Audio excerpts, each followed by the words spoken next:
The old classic here. What do you do about the negative guy that's trying to bring you down? And sure, you can confront them, right? And you can, by doing that, join in their little game. And in doing that, you give them the satisfaction. They now know that they get to your head. And then you're turning your workplace into your basic grade school gossip hall. So we don't like that.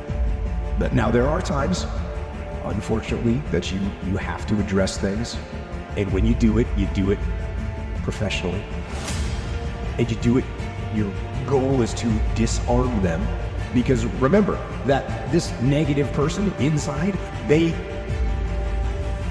want the confrontation. That's what they want. And so, you say something like, hey, I heard you had some critique points for me about how I'm doing my job. I'd love to get your feedback so I can tighten up my game. So you just disarm them a little bit.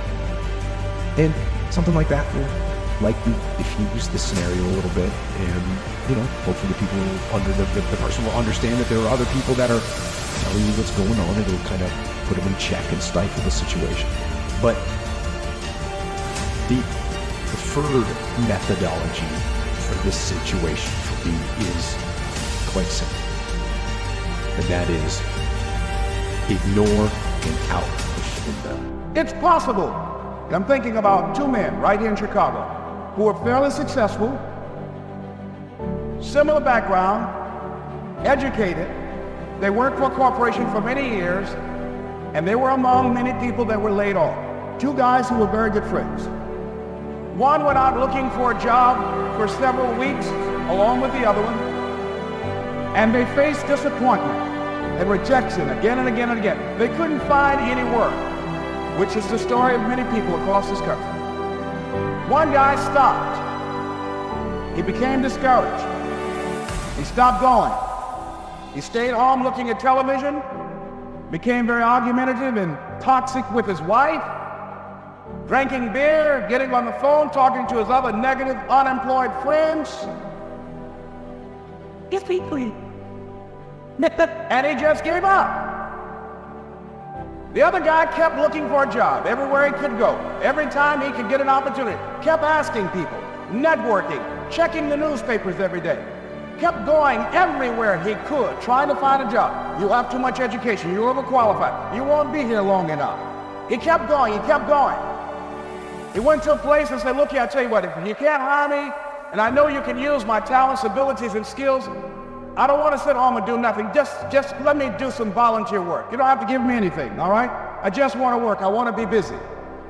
Guy said, okay, it's on you now, but don't expect me to give you anything, it's okay. This guy came in and worked. He was the first one there. The last one to leave was the best employee there. About 4 weeks later, one of the top managers quit. They were looking for a replacement. Guess who they selected? This other guy. This guy who was volunteering his time. He got the job. What was the difference between the two men? Eyesight and Mindsight. Eyesight is judging on what you see, judging according to appearances. But Mindsight is how you interpret what you see.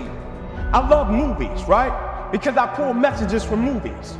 And so with the movie Troy, the whole concept and basis of the movie Troy, they were fighting for territory, right? And Brad Pitt was the star. But in the movie, Brad Pitt's name was Achilles. Right? He was that guy. But the way they would fight for territory, you could show up and say, hey man, I want to go tribe versus tribe. Right? Or you could show up and say, hey man, I feel like I got one of the coldest warriors in the land, and you don't have anybody in your tribe that can do anything with them. I want to go warrior versus warrior. And so because Brad Pitt, Achilles, was so cold-blooded, whenever they would show up, his king would never say, I want to go tribe versus tribe. His king would always show up and say, I want to go warrior versus warrior. Do the thing that your heart is asking you to do, regardless of the external circumstances. Basically, regardless of what it looks like. You just fucking do it.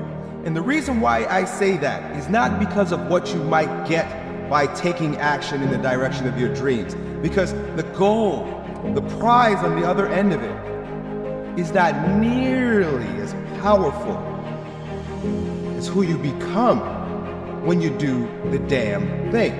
Right? So, a lot of people nod their heads and say yes in agreement and would say this sounds like a reasonable thing, but there are a few of you that are quite fearful, and you use stories and rationalizations as to why this shouldn't be the case, why you should tiptoe your way around different circumstances instead of taking bold action. And you've got a good case, build a big case for yourself, a good story around why you shouldn't take action.